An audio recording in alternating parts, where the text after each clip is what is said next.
What's up, everybody, and welcome to ITG Daily, the show that brings you the hottest in gaming news. I'm Drew Bosley. You can find me on Twitter at ArtisticGamer28, and that's the one, the only Scott Savage. You can find him on Twitter, Savage. Scott, what's happening, buddy? Actually, I just mentioned it to you. The game I mentioned yesterday, Shenzhen. Again, not sure on the pronunciation. That game is rough. I had to uninstall. No, that reminded me too much of college. Oh man, that's too bad, dude. That's rough. I hate that. I've done that a few times. You get some games, you're so excited. I'm like, cool, I'm gonna try something new. You install, 5 minutes goes by, you're like, nope. Yeah, this was scenario 2, and I'm like, I don't remember how to program. Yeah, no, that's not happening. But what is happening is people can join us live over on twitch.tv/the-official ITG, as well as YouTube at ITG. But if you can't join us live, hit us up later inside the game.ca podcast services and TV streaming networks around the globe. Scott, coming up on today's show, Activision Blizzard's dismissed in court with a factually baseless lawsuit. That's a weird one. We'll get into that topic as the lawsuit continues over there. That Marvel's Midnight Suns gets delayed, and Activision is actually making more money on mobile than they are on console and PC. No kidding. Yeah, that mobile. Everybody just wants to ignore the giant in the room. I think so, yeah. But let's get going with court dismisses factually baseless Call of Duty lawsuit against Activision Blizzard. Yeah, let's read it. It comes from Marie D'Alessandri over at GamesIndustry.biz. Activision Blizzard has won a lawsuit against games company Brooks Entertainment, which claimed that the Call of Duty firm had stolen the identity of its founder in Infinite Warfare, as well as the IP from his games. As reported by law firm Wilson, there's a whole list of them here. This comes via Kotaku. The lawsuit was initially filed in November of 2021 in the U.S. District Court for the Southern District of California. Brooks Entertainment founder Sean Brooks claimed that Activision had capitalized on his name. Really? Which he owns the trademark to create Sean Brooks. Do you own your own trademark of your own name? That's a thought I never had. Yeah, a Call of Duty character in Call of Duty Infinite Warfare. Brooks also alleged that there was similarities between the Call of Duty and his own titles, Sock Picker and Save One Bank. Man, it's just that's a weird one, Scott. I'm gonna Yeah, that's a bit strange, but it gives me the idea if anybody wants to use my likeness or my name, it could fit into some good scenarios. Yeah, it's just we'll talk. Yeah, if you want to know more, head over to GamesIndustry.biz where you can check out Marie's article there on all that. But you gotta question sometimes when these lawsuits happen. Are they just trying to capitalize on a bigger giant? But either way, yeah, kind of what I mean? Get the name out there on the press. It would be very difficult, I imagine, for him to prove that it was truly himself that was inspiring the character. That's quite far-fetched. It's hard to make that work. Yeah, no, definitely a weird one. We see it often, though. They keep coming around. There's one every once in a while. You kind of get to go, huh? You're going to try that, are you? Well, we'll see what happens. Sometimes it works. Sometimes it doesn't. In this case, yeah, it didn't work. But what's not working either, Scott, is Marvel's Midnight Suns has been delayed with no new date issued. Oh, what the? This comes from Andy Robinson over at VGC. Publisher 2K has delayed the release of Firaxis strategy game Marvel's Midnight Suns. It's confirmed in a statement published on 2K's site. The game said, which was only recently issued back in October for a release date, would now arrive sometime during its current fiscal year, which ends in March of 2023. Scott, quote, "We have made the decision to move back the launch timing of Marvel's Midnight Suns to ensure the team at Firaxis Games and 2K deliver the best possible experience for our fans," end quote. They said, quote, "The title will launch later this fiscal year on Windows, PC, Xbox Series X and S, PlayStation 5, and the Xbox One and PS4 and Nintendo Switch versions will follow at a later date." Scott. Okay, but that's just about a 5-month delay if it hits its latest point. So right. That's not the biggest delay we've ever seen, but that is sizable. It's not just a month away. You know? It is, dude. They honestly need to get on the marketing of this game, because I feel like a lot of us just don't understand what it is. Yeah, I'm not so certain I remember much more than the reveal, the name. Yeah, well, so it's a card battle game kind of thing, from what I can gather, with the Marvel characters, and it's like you're fighting evil Marvel characters. So I mean, nobody really knows, and there's a lot of questions. It's hard to sell a game when you don't know what's going on, right? I don't know. I'm always interested to see if somebody can pull off another Marvel title, hopefully, right? But this one just seems so unique, coming from Firaxis in the first place, right? Known for their strategy games, really. So it's interesting to see where this one is going to go. How do you think it'll fare, Scott, on launch day? I'm really hoping it has a better launch than other certain Marvel games that we've seen in the recent time, but it's hard to say. That I'm very surprised we haven't seen much in the way of marketing, because Marvel has deep pockets. They're very good at marketing their things, and I'm surprised we don't know really the ins and the outs of this game. I'm hoping because of this delay, that'll give them the time necessary to really stick the landing. Yep. Because I think that's almost the most important 2-3 weeks of an entire game's life. Absolutely. It's that first, launch day obviously is the biggest thing, right? Making sure that everything runs smooth in the way it is. And often, how many games we see at launch just are broken still? That's the biggest thing. So if they need another 5 months to make sure it's not a broken experience, that's the best part for it, right? We need to make sure it is a smooth running game, that there are no hiccups on launch day, and what we get into is going to be a great experience. What that experience is, though, Scott, just nobody knows, man. That's just. I really wish Battlefield had taken the time necessary on that launch, delayed that by 5 months or 5 years, whatever it would have taken. I think it was a rough one. Battlefield 2042 needed the delay. It's funny because we got Cyberpunk 2077, and then we kind of got the better version 2 years later. That's how long sometimes it takes to fix all these issues, right? To get it to the proper standard that we hold a lot of these developers at. So is 5 months enough for Firaxis? We're gonna find out, or we'll get another delay, because they haven't really given us a solid date, Scott. Here's the other thing, dude. Do you think we see it before 2023 of March, or do you think it gets passed and delayed into like the summer of 2023? Well, it makes it seem like it would be more of a summer thing, because a 5 month delay, again, doesn't seem like an incredibly large amount of time for development standards. No, for sure. Absolutely. Scott, let's go into one of the biggest topics around, more with Activision, as Activision is earning more money from mobile than PC and console combined. Because of titles like Diablo Immortal, the publisher earned more than $800 million from mobile games in Q2. Oh man, that makes me think, what's wrong? Don't you all have a phone in your pocket? Yeah, this comes from one of the worst on stage deliveries ever, but it seemed to still work to their favor. It's paying off, right? Mobile is still the juggernaut, and it continues to grow and expand, because it takes There's a mobile gamer, Scott, and then there are the ones who are console gamers like us and PC gamers. And then sometimes you can go back and forth. Like, we play mobile games every now and then, but we're not hardcore into the mobile, where there are a lot of people who just play mobile, right? They don't play on console. When's the last time you were on PUBG Mobile? Oh, dude, it's been a while. Pulled that out of the back of my memory there. Yeah, it's been so long. Yeah, it has been. The latest one I played, I actually reviewed for the show, was Godfather City Wars, and that one was cool, but I played it because I needed something for the show to we were covering at the time, right? So it was one of those scenarios. We always try to make sure we got a mobile game in there, because it is such a big industry, and we want to be able to kind of help out a little bit there on that side of things. And dude, you can check out a cool game, then why not? I don't mind playing on mobile. It's just my preferred platform, I think, just like yourself, is going to console, right? I want the controller, the experience. I find a lot of controls for mobile on the touch screen, they're just not that intuitive, and they're getting better, definitely getting better. We see Apex now as one of the biggest battle royales make its way over to mobile. So, there's a lot of things happening. But here goes with Zach over at Kotaku.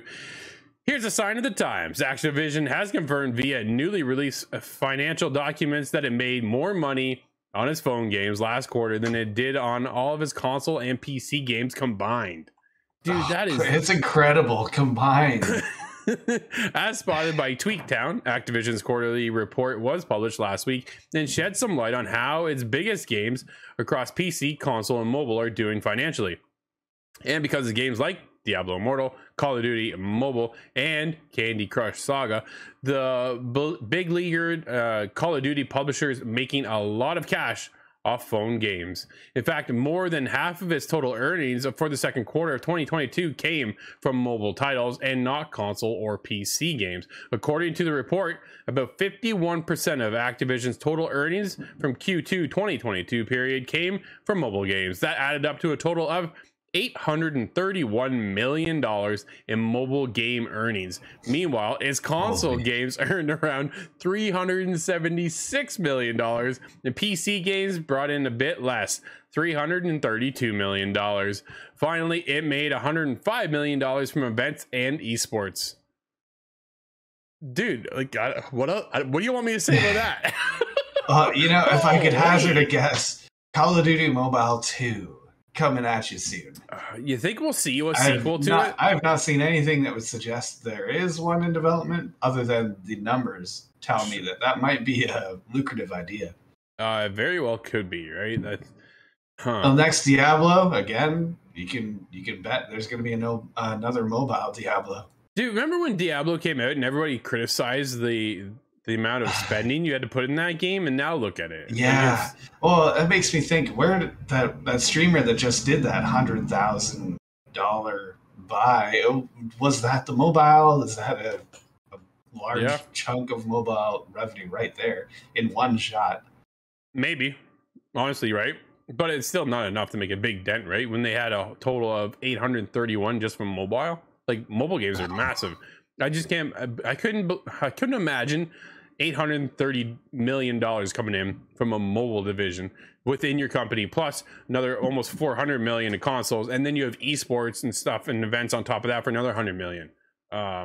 Makes me really want to see what Fortnite pulls in on each platform and see the kind of money that the tidal wave of money. Even though they're not on Apple, right? Like, they're still not on the Apple platform unless you go through GeForce Now. That's the only way you can get on there, or through Xbox xCloud is another way to play on your iPhone, right? To play mobile, you're really connected to another platform, but you're still able to play on Apple devices that way. It's a funny little turn of events, that's for sure, dude. But this is like, it's one of those things, but it kind of makes you go, no wonder Microsoft bought Activision. Yeah, right? Really. Like, dude, this now gets them into that mobile side that Microsoft doesn't really have a mobile side, right? They got this xCloud service kind of thing out there that's kind of out in the ether, and people are playing it and enjoying on that. I play it once in a while too. It's kind of nice to be able to go, I don't really want to download the Insider program. That Insider program that let you, it was like a very far in advance kind of test. I remember I tried to play DayZ on my cell phone, and it was very rough. That game is just way too difficult. Yeah, it would be interesting to play that on your phone. But now that with Xbox, so you can tie your new controller. But dude, this now allows Xbox and Microsoft to get into the mobile side, because now they own, right? Providing everything goes through, they'll have Call of Duty Mobile. They'll have Diablo on Immortal on there as well. It's like their library just expanded tenfold in the mobile division, but they really don't kind of capitalize. And now there's almost $1 billion, over $1 billion going their way now because of that purchase. I think it's pretty good. I think it's going to support the mobile industry a whole lot more. These companies are going to jump at the chance to make this kind of money. Yeah, absolutely. Scott, let's jump into Gotham Knights won't have any microtransactions, says WB Montreal. This comes from David over PSU. Gotham Knights won't have any microtransactions, according to WB Montreal, who confirmed as such to a Twitter user anticipating the game's release, asking if character skins will be available as part of the DLC, or will they be in-game purchases. In response, the official Twitter account for Gotham Knights confirmed that, quote, there are no microtransactions in Gotham Knights, end quote. The account didn't elaborate further on the topic, but for now it seems that we can expect no microtransactions when it launches this October. Scott, how excited are you for this game? Well, I'm a little bit worried again with any sort of a superhero game. I'm thinking I have to kind of see it to believe it, which is so unfortunate. But that's that's mainly an idea I have of these games because of microtransactions. It's kind of what sours the patch for me. So, but I'm wondering, haven't we heard this before? No microtransactions, and then day one patch brings it out. I got a question there right on the bottom of this doc going, will it come at a later date, right? How will they add in DLC? How will they add in?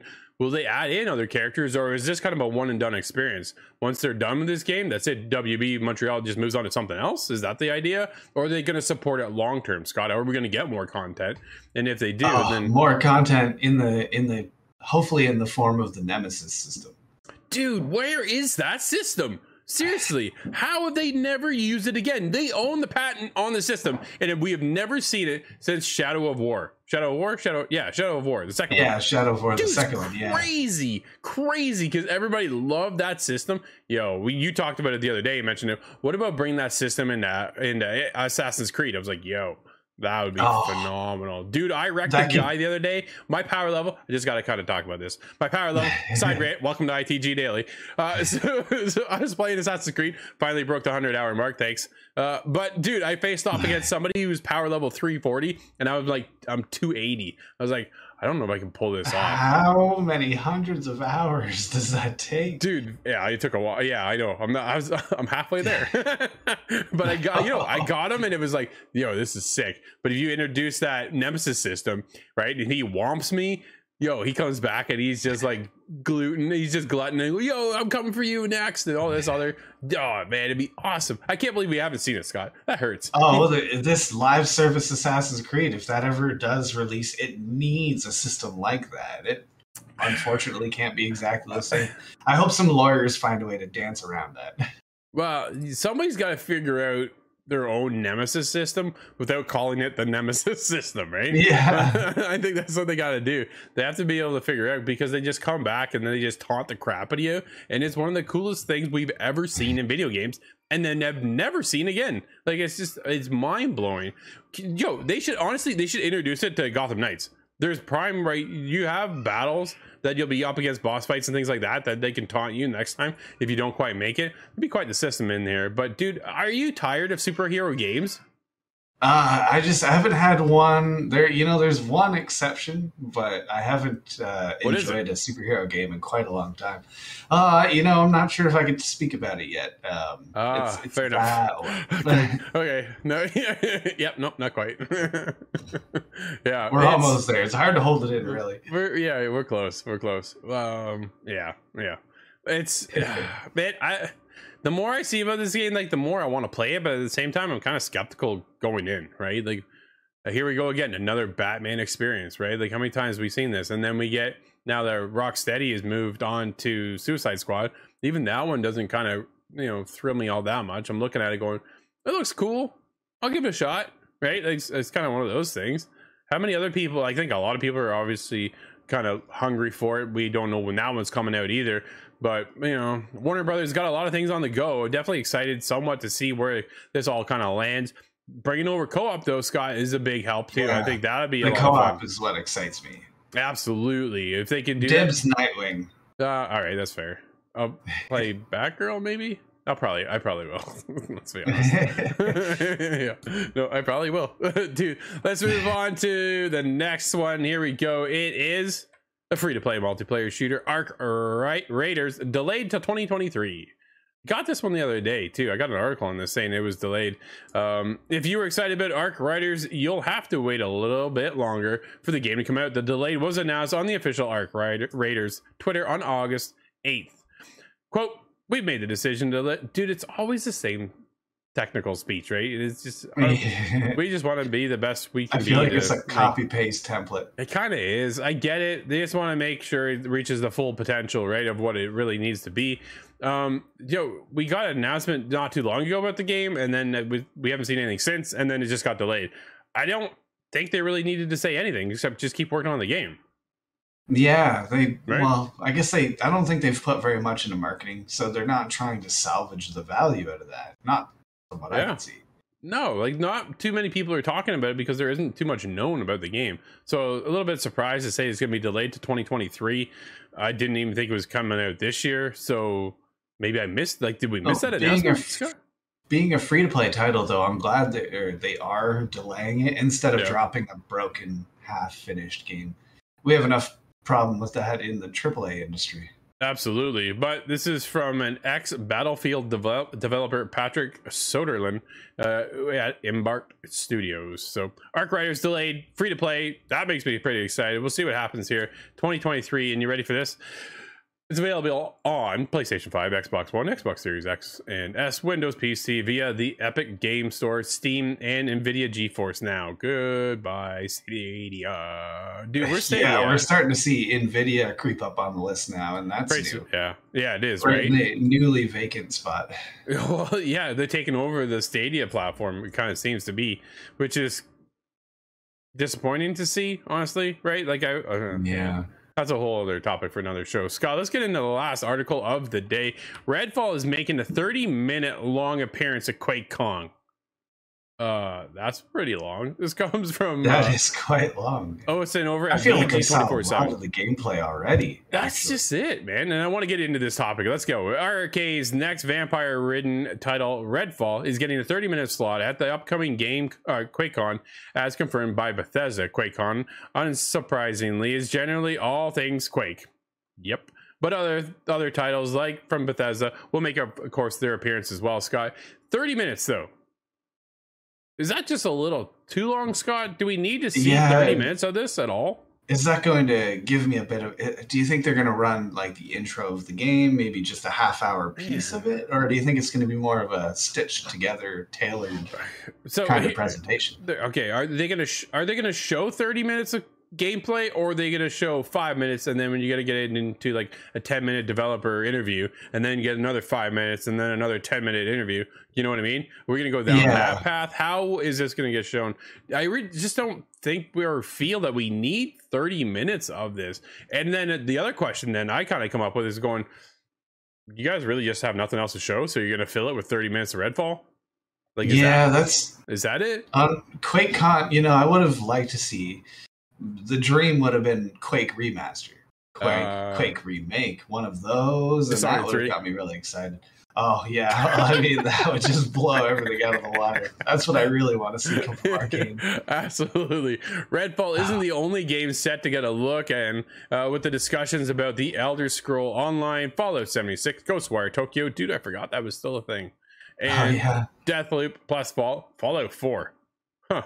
Fallout 4. Yeah, that was they pulling that one out of the basement, right? And then, of course, obviously stuff about Quake. So it's one of those things. QuakeCon is. I just kind of look at it like a Bethesda showcase. Is what I kind of look at. Is there a Doom Day? Is what I'm wondering. How do you have QuakeCon, but it could easily get filled up with Doom? Absolutely. So this will be live for everybody. You can check it out. August 18th at 6 p.m. BST time. So there you go. And yeah, 30 minutes of Redfall. That just seems like a little too much for me. But I'm not a vampire guy either, so maybe there's that side. I know.